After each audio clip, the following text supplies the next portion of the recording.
Welcome to what might be the most practically useful bonus module in our entire course, handling difficult situations on the golf course.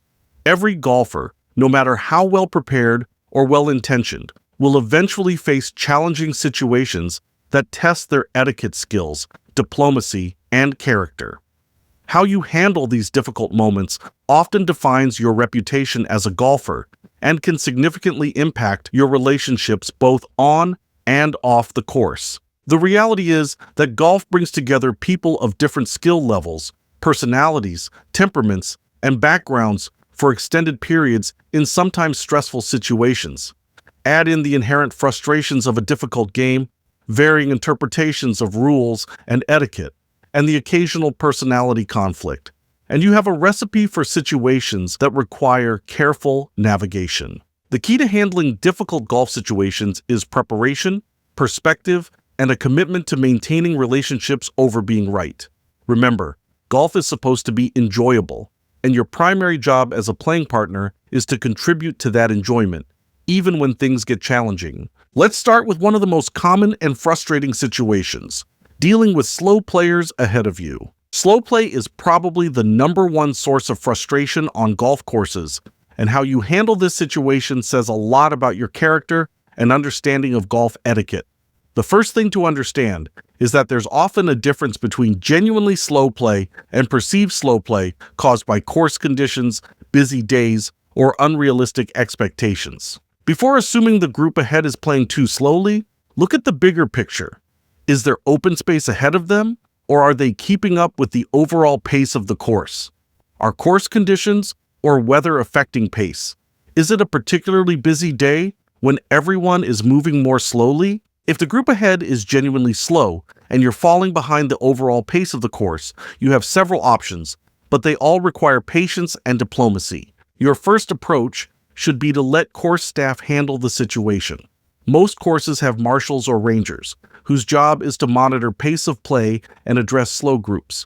If you see a marshal, politely mention that you're experiencing slow play ahead, but don't be aggressive or demanding about it. If no course staff is available and the situation is significantly affecting your round, you can consider politely asking to play through.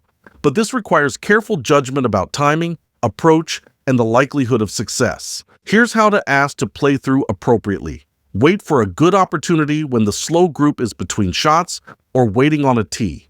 Approach politely and say something like, "Excuse me, we're trying to keep up with the group ahead of us. Would it be possible for us to play through?"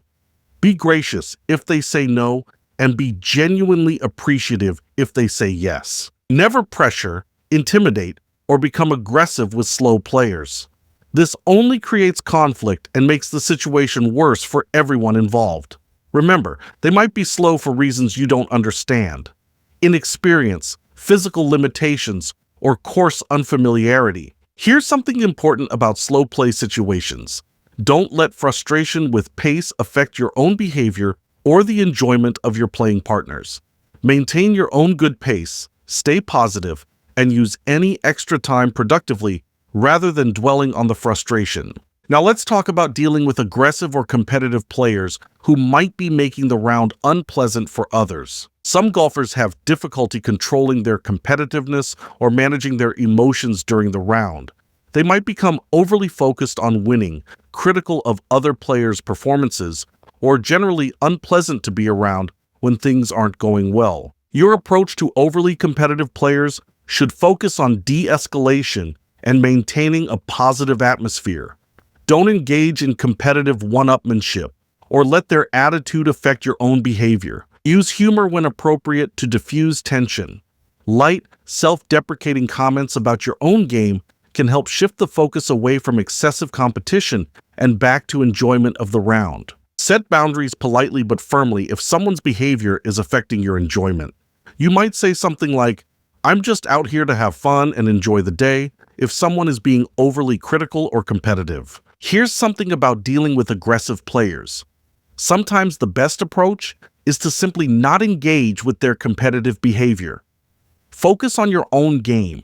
Be supportive of other players in the group, and let the aggressive player's behavior speak for itself. If someone's behavior becomes truly inappropriate, abusive language, throwing clubs, or behavior that makes you uncomfortable, don't hesitate to end the round early or seek help from course staff. Golf should never involve behavior that makes you feel unsafe or uncomfortable. Let's discuss lost ball protocols and how to handle disputes about ball location or playability. Lost balls are inevitable in golf, especially for newer players, but how you handle ball searches and lost ball situations can significantly affect pace of play and group dynamics. The official rule allows 3 minutes to search for a lost ball, but in casual play, it's often better to spend less time searching, especially if you're holding up other groups. Have a realistic conversation with your group about how long to search based on the pace situation and the value of the ball. Here's something about lost ball etiquette that many players don't understand. Everyone in the group should help look for lost balls, but the search should be organized and efficient, not chaotic. Spread out logically, look in the most likely areas first, and communicate with each other about what you're finding. If there's any doubt about whether a ball might be lost, hit a provisional ball immediately. This prevents having to walk back and significantly speeds up play if the original ball can't be found. When you find a ball that might be yours, properly identify it before playing it. Playing the wrong ball is a penalty and can create embarrassing situations with other groups. Here's how to handle disputes about ball location or whether a ball is lost or out of bounds. In casual golf, err on the side of generosity and moving on rather than spending excessive time on rules interpretations. The relationship and pace of play are more important than being precisely correct about every ruling. Now let's talk about equipment malfunctions and how to handle them without disrupting the round. Equipment problems happen to everyone. Broken clubs, cart breakdowns, lost gloves, or other gear. The key is handling these situations efficiently and with good humor rather than letting them derail the round. If you break a club during the round, the rules allow you to continue playing without replacing it, or you may replace it in certain circumstances. But don't spend 10 minutes discussing the rules' implications. Make a reasonable decision and keep playing. Cart breakdowns are particularly disruptive because they affect transportation and pace of play. If your cart breaks down, immediately notify course staff if possible and arrange alternative transportation quickly. Offer to walk rather than significantly slowing down the group. Here's something about equipment problems. Have backup plans and redundancy for essential items. Carry extra tees, balls, and gloves. Know how to play without your favorite club if it breaks. Being prepared for equipment problems shows that you're an experienced, thoughtful golfer. Don't let equipment problems become the focus of conversation for the rest of the round. Handle the problem, adapt as necessary, and move on to enjoying the golf and the company. Let's discuss handling rules, disputes, and disagreements about what happened during play. Golf rules can be complex, and situations arise where players disagree about what happened or what the appropriate ruling should be. In casual golf, the key is resolving these disputes quickly and amicably rather than precisely. When rules disputes arise, start by clarifying what actually happened. Often, disagreements stem from different observations of the same event rather than different interpretations of rules. If there's genuine disagreement about rules, consult the rules if you have them available, but don't spend excessive time researching obscure rulings. In casual play, make a reasonable decision that everyone can live with and move on. Here's an important principle for rules disputes. In casual golf, lean toward the interpretation that's most generous to the player involved and that keeps play moving efficiently. Perfect rules, compliance is less important than maintaining relationships and pace of play. If you're playing with someone who's overly concerned with rules precision in a casual round, acknowledge their concern, but suggest focusing on the spirit of the game rather than letter-perfect rule application.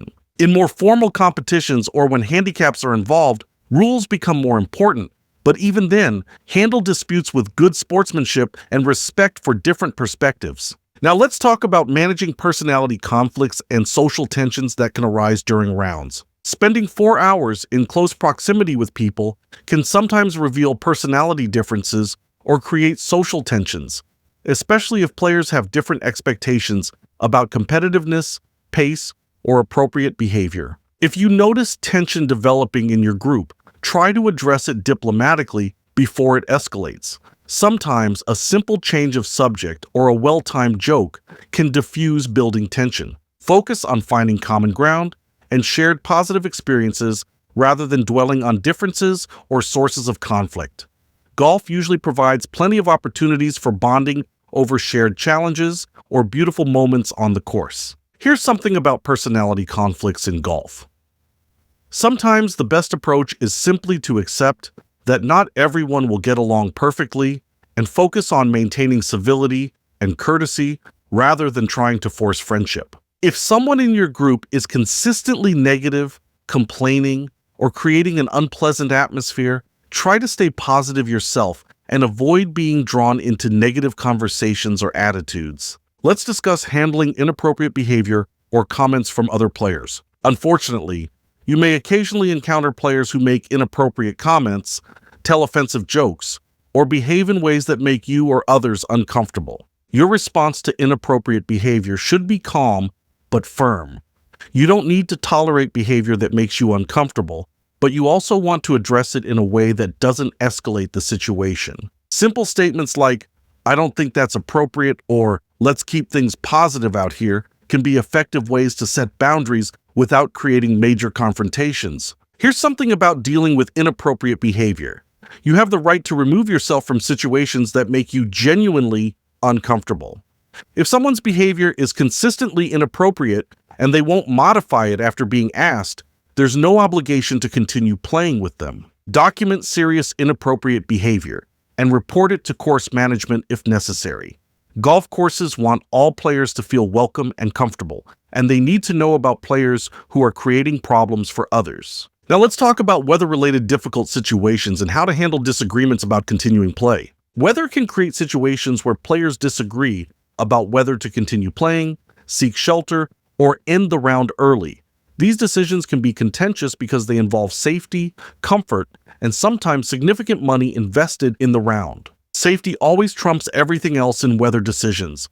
If there's any lightning risk, severe weather, or conditions that pose genuine safety risks, err on the side of caution regardless of other considerations. For less severe weather conditions, try to reach group consensus about how to proceed. Some players are more comfortable with challenging weather than others, and finding compromises that work for everyone shows good leadership and consideration. Here's something about weather-related decisions. Be flexible and understanding about other players' comfort levels and limitations. What seems like manageable conditions to you might be genuinely difficult or uncomfortable for others. Have contingency plans for weather situations. Know the course's weather policies. Understand what happens to fees if rounds are shortened by weather, and be prepared to adapt plans as conditions change. Let's discuss how to handle situations where course conditions are poor or disappointing. Sometimes you'll encounter courses that are in poor condition, have maintenance issues, or simply don't meet expectations. How you handle these situations affects both your own enjoyment and the experience of your playing partners. Don't spend the entire round complaining about course conditions.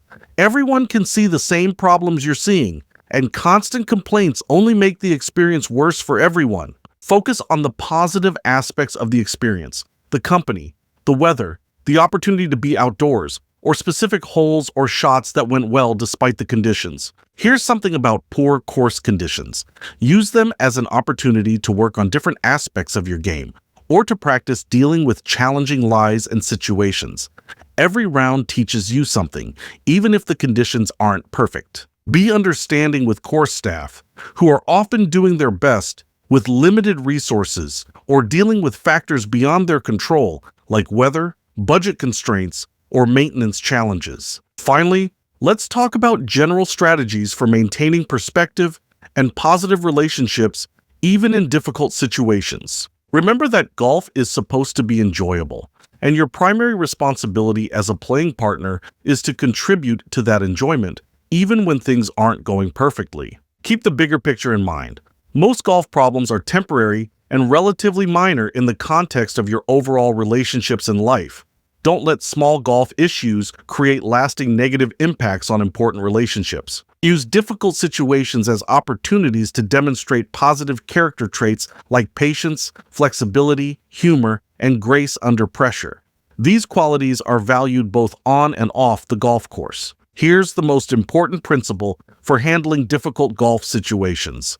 Prioritize relationships over being right, enjoyment over perfection, and long-term perspective over short-term frustrations. The golfers who are most valued as playing partners aren't necessarily the best players, but rather the ones who handle difficult situations with grace, maintain positive attitudes under challenging circumstances, and help ensure that everyone has an enjoyable experience regardless of what problems arise. Master the art of handling difficult golf situations, and you'll be the kind of golfer that people want to play with again and again, because they know that regardless of what challenges arise during the round, you'll help make the experience positive and memorable for all the right reasons. Remember, difficult situations in golf are often opportunities to strengthen relationships and demonstrate character.